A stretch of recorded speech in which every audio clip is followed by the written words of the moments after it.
Here we go again. I think it's Accordion Cool because my regular sign isn't behind me, but I think the one out there says Accordion Cool, so I know I'm in the right place.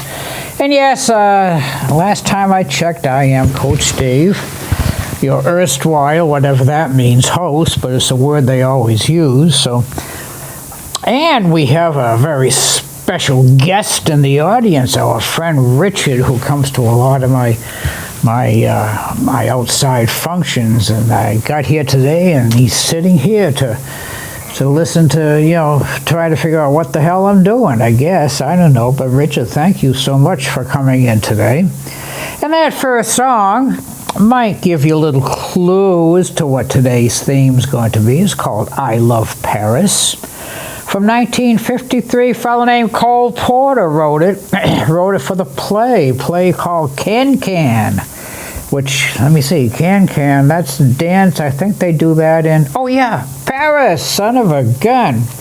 So that's where that song came from, I Love Paris.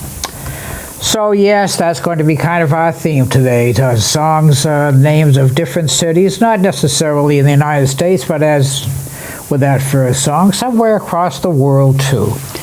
So this next song was written, we're not really sure when, but I think I want to say sometime in the 1940s by a fellow named Irving Fields. Who? Irving Fields. Oh, who was Irving Fields, Coach Dave? Irving Fields was a piano player, He was born in Brooklyn, New York, a Jewish lad with a name about this long with a whole bunch of letters in it, and he became Irving Fields. And he played for years and years in Miami Beach in the hotels down there, played piano. And he wrote this particular song, and it's called the Miami Beach Rumba. So it sounds a little, well, probably, hopefully sounds a lot like this.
Miami Beach Rumba. Now, Irving Fields was actually still doing gigs and playing in clubs when the word on the street anyway is when he was 95 years old. So I guess maybe I got a couple of years left. And he died when he was 101. And actually, I think it was like around 2016 when he passed away. I think he was born 1915, something like that, but died at 101, still doing gigs 5-6 years before his death. Wow. All right, well, we're going to move kind of towards the middle part of the country for this next tune, written 1914 by a fellow named W.C. Handy. I said W.C. Handy. I think he was a piano player, I'm not sure, but he was kind of a jazz guy. And it's called the St. Louis Blues. Now, I've been to St. Louis. I've been to Miami, too, but St. Louis, a couple of real interesting things there. You know, the arch that they have? Well, you can actually go up into that arch. It's like a little sled that takes you up there. However, somebody we all know and love here does not like cramped, tight spaces. So guess who did not go up in the arch? However, underneath the arch, there is a great Western museum because the arch is supposedly the gateway to the West. And it's a great little museum under that whole complex. They also have a cathedral or a church there, and the tiles on the wall are just like the 1-inch tiles. The whole wall, it took something like, I forget what the number was, a ridiculous number of years to finish that project. I think they started in something like 1898 or something, but it's, you know, really beautiful. So St. Louis is kind of a nice little town, and so I don't know why W.C. Handy was blue, but, well, he gave us a song that's pretty much the granddaddy song of the blues, St. Louis Blues. Let's see what happens.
St. Louis Blues. Now, the interesting thing, or one of the interesting things about that song, was actually the actual music that is written for that song is is like a blues jazz chorus all in its own. When you're playing jazz and blues and stuff, there are what we call blue notes, and they're different notes in the scale that work like within the key you play. Oh, but you'll never get this. But they work with what you're doing, and of course this song is full of blue notes, and it's almost, you just play the melody and you're playing almost a perfect jazz tune. So it's a nice little tune. Thank you, WC. Well, all right, we're going to go way to the West Coast for this song. This song was written in 1953. Now, there was a fellow who was very well known, one of the top singers, vocalists in the 1950s, late 40s. Antonio Di Benedetto, we know him as Tony Bennett. Well, it seems that as soon as the 60s came, his career was really sliding downhill fast. So two things happened. Number one, his son took over his management, and that helped. But this particular song that was written in 1953 said, what the heck, let's record it. And of course, from that day till now, the song has been ever associated with Tony Bennett because he left his heart in San Francisco. So.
Left my heart in San Francisco. Was there once, did the whole Alcatraz thing. Pretty interesting.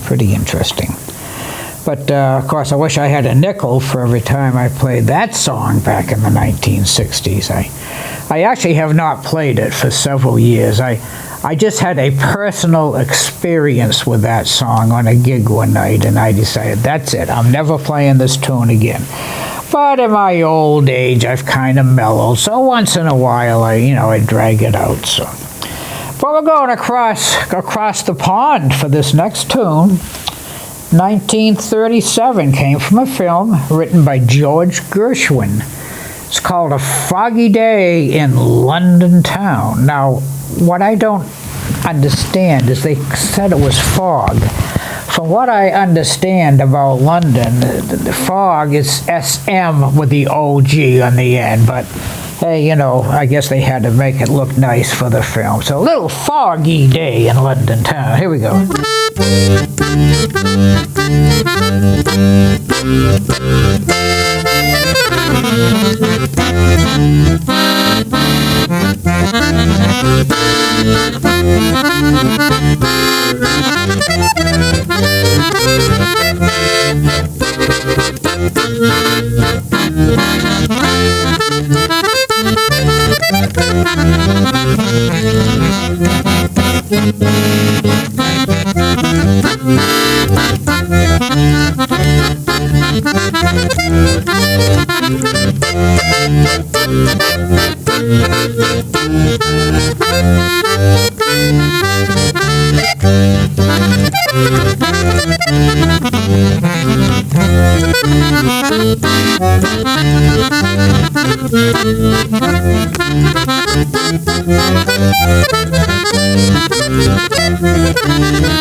A foggy or smoggy, take your pick, day in London. I have not been to London. No, that's actually have not even been across the pond. But we have friends who live in the London area.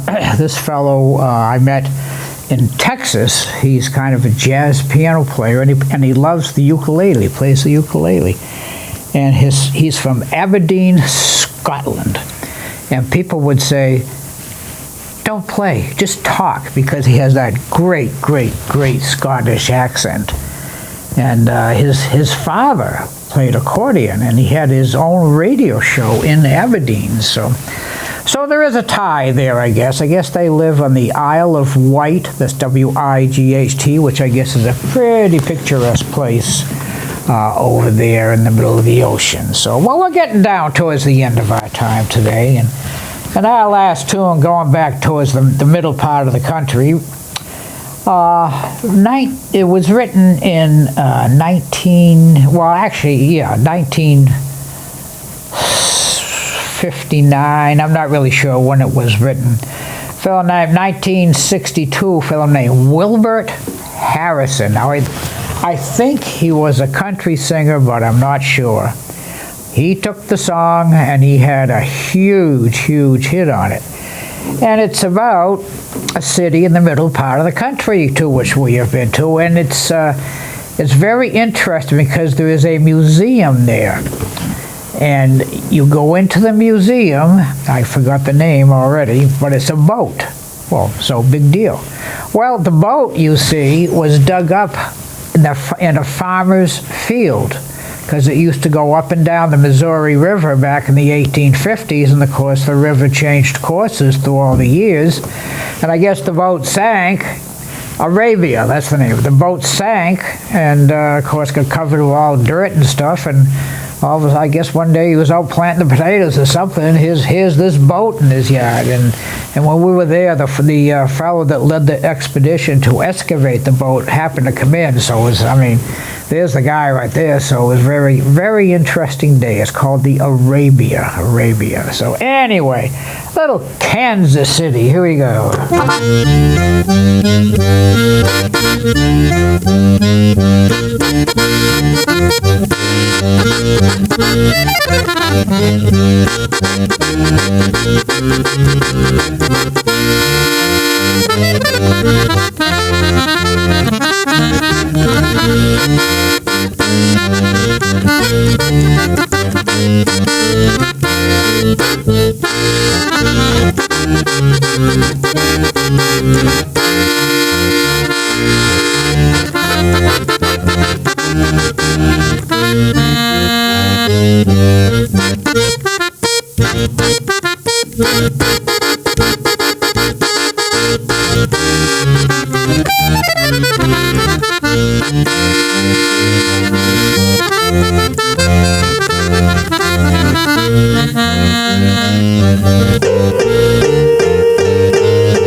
Oh, Kansas City. I remember we were there. Everybody says, oh, you know, Kansas City is known for its steakhouses. Now, this is back several years ago, so we went out to lunch at a steakhouse.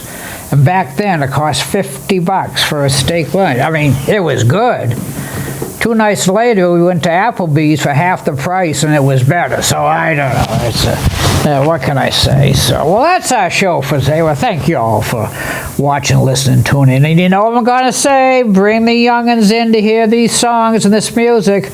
Not because I'm playing it, but because they just do not hear these tunes anymore.